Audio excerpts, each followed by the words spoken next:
बाप का इंतकाल हुजूर के इस दुनिया पे कदम रखने से पहले ही हो गया था।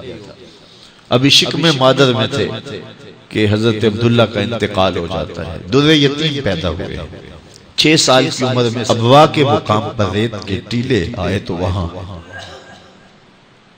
सैयदा आमना की तबीयत खराब हो गई और फिर लम्हे भी जिंदगी के आखिरी सैयदा आमना ने महसूस कर लिया कि ये मेरी आखिरी सांस है।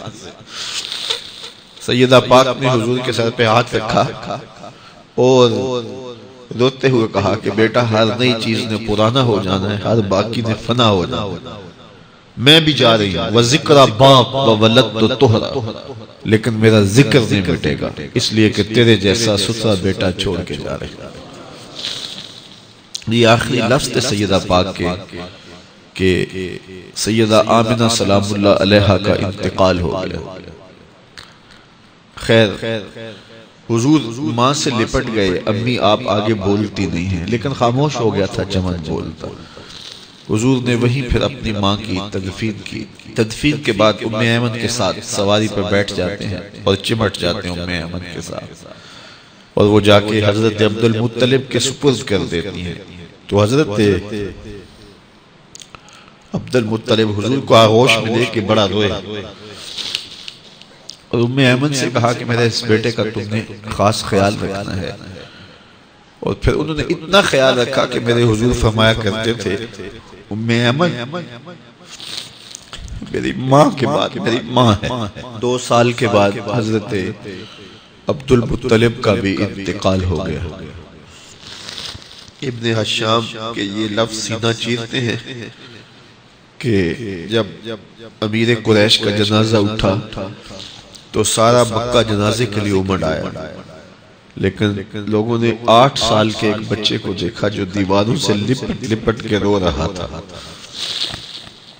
आज ये सहारा बिछ गया। फिर चचा की कफालत में आए।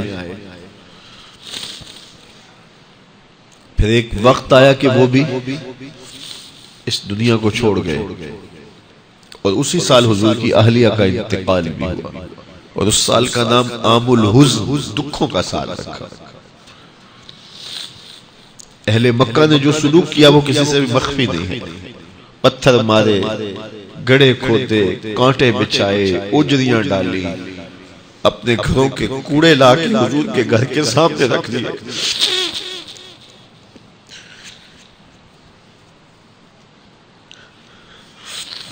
ये किस चीज की सजा दे रहे थे मेरे हुजूर को?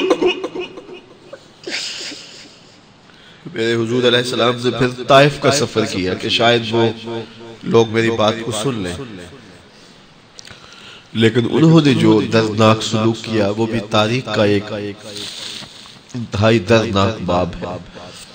उन्होंने ओबाशों के हाथों में पत्थर दिए और जिस रास्ते में मेरे हुजूर ने गुजरना था उनको उस रास्ते पे खड़ा कर दिया और कहा इन पे सगजनी कर।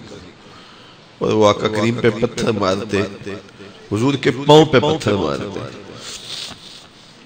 आका करीम अलैहिस्सलाम पांव उठाते तो वो दूसरे पांव पे मारते। फिर हुजूर शिद्दत दर्द से बैठ जाते तो उनके 2 घूंटे दाएं बाएं से आगे बढ़ते और हुजूर को कंधों से पकड़ के उठाते, फिर संगबारी करते।